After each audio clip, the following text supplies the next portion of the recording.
شروع اللہ کے نام سے جو بڑا مہربان نہایت رحم والا ہے۔ لوگوں اپنے پروردگار سے ڈرو جس نے تم کو ایک شخص سے پیدا کیا، یعنی اول اس سے اس کا جوڑا بنایا، پھر ان دونوں سے کثرت سے مرد و عورت پیدا کر کے روئے زمین پر پھیلا دیے، اور خدا سے جس کے نام کو تم اپنی حاجت براری کا ذریعہ بناتے ہو ڈرو،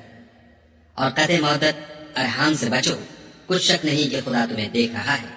اور یتیموں کا مال جو تمہاری تحویل میں ہو ان کے حوالے کر دو، اور ان کے پاکیزہ اور عمدہ مال کو اپنے ناقص اور برے مال سے نہ بدلو، اور نہ ان کا مال اپنے مال میں ملا کر کھاؤ کہ یہ بڑا سخت گناہ ہے۔ اور اگر تم کو اس بات کا خوف ہو کہ یتیم لڑکیوں کے بارے میں انصاف نہ کر سکو گے تو ان کے سوا جو عورتیں تم کو پسند ہوں، دو دو یا تین تین یا چار چار ان سے نکاح کر لو۔ اور اگر اس بات کا اندیشہ ہو کہ سب عورتوں سے یکساں سلوک نہ کر سکو گے تو ایک عورت کافی ہے، یا لونڈی جس کے تم مالک ہو، اس سے تم بے انصافی سے بچ جاؤ گے۔ اور عورتوں کو ان کے مہر خوشی سے دے دیا کرو، ہاں اگر وہ اپنی خوشی سے اس میں سے کچھ تم کو چھوڑ دیں تو اسے ذوق و شوق سے کھا لو۔ اور بے عقلوں کو ان کا مال جسے خدا نے تم لوگوں کے لیے سبب معیشت بنایا ہے مت دو، ہاں اس میں سے ان کو کھلاتے اور پہناتے رہو اور ان سے معقول باتیں کہتے رہو۔ اور یتیموں کو بالغ ہونے تک کام کاج میں مصروف رکھو، پھر بالغ ہونے پر اگر ان میں عقل کی پختگی دیکھو تو ان کا مال ان کے حوالے کر دو، اور اس خوف سے کہ وہ بڑے ہو جائیں گے یعنی بڑے ہو کر تم سے اپنا مال واپس لے لیں گے، اس کو فضول خرچی اور جلدی میں نہ اڑا دینا۔ جو شخص آسودہ حال ہو اس کو ایسے مال سے قطعی طور پر پرہیز رکھنا چاہیے،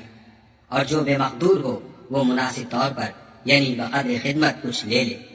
اور جب ان کا مال ان کے حوالے کرنے لگو تو گواہ کر لیا کرو، اور حقیقت میں تو خدا ہی گواہ اور حساب لینے والا کافی ہے۔ جو مال ماں باپ اور رشتہ دار چھوڑ مرے، تھوڑا ہو یا بہت، اس میں مردوں کا بھی حصہ ہے اور عورتوں کا بھی،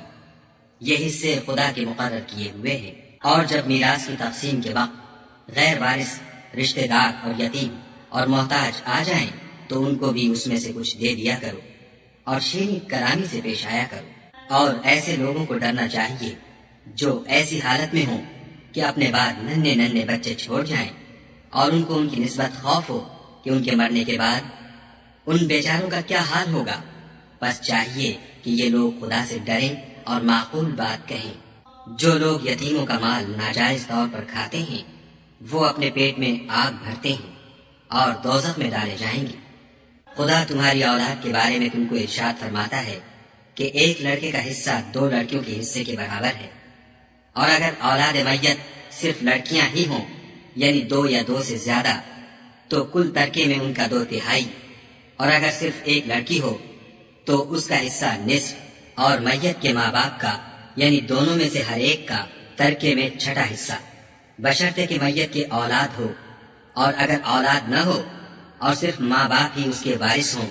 تو 1/3 ماں کا حصہ، اور اگر میت کے بھائی بھی ہوں تو ماں کا 6واں حصہ۔ اور یہ تقسیم ترکہ میت کی وصیت کی تعمیر کے بعد جو اس نے کی ہو یا قرض کے ادا ہونے کے بعد جو اس کے ذمے ہو عمل میں آئے گی۔ تم کو معلوم نہیں کہ تمہارے باپ دادوں اور بیٹوں پوتوں میں سے فائدے کے لحاظ سے کون تم سے زیادہ قریب ہے۔ یہ حصے خدا کے مقرر کیے ہوئے ہیں، اور خدا سب کچھ جاننے والا اور حکمت والا ہے۔ اور جو مال تمہاری عورتیں چھوڑ مریں، اگر ان کے اولاد نہ ہو تو اس میں نصف حصہ تمہارا، اور اگر اولاد ہو تو ترکے میں تمہارا حصہ 1/4۔ لیکن یہ تقسیم وصیت کی تعمیل کے بعد جو انہوں نے کی ہو یا قرض کے ادا ہونے کے بعد جو ان کے ذمے ہو کی جائے گی۔ اور جو مال تم مرد چھوڑ مرو اگر تمہارے اولاد نہ ہو تو تمہاری عورتوں کا اس میں 1/4 حصہ، اور اگر اولاد ہو تو ان کا 8واں حصہ۔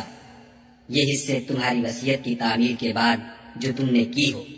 اور ادائے قرض کے بعد تقسیم کیے جائیں گے۔ اور اگر ایسے مرد یا عورت کی میراث ہو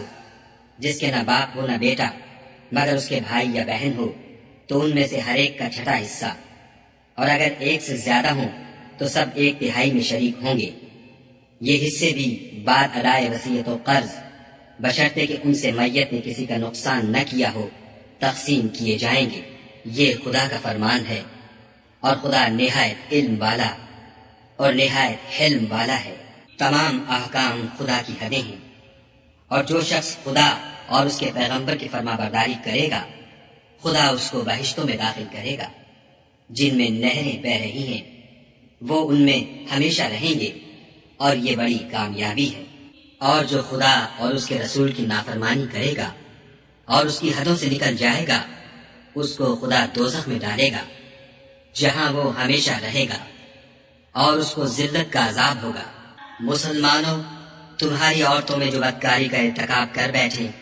ان پر اپنے لوگوں میں سے 4 شخصوں کی شہادت لو۔ اگر وہ ان کی بدکاری کی گواہی دیں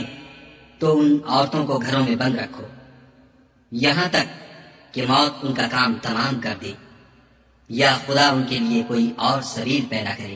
اور جو 2 مرد تم میں سے بدکاری کریں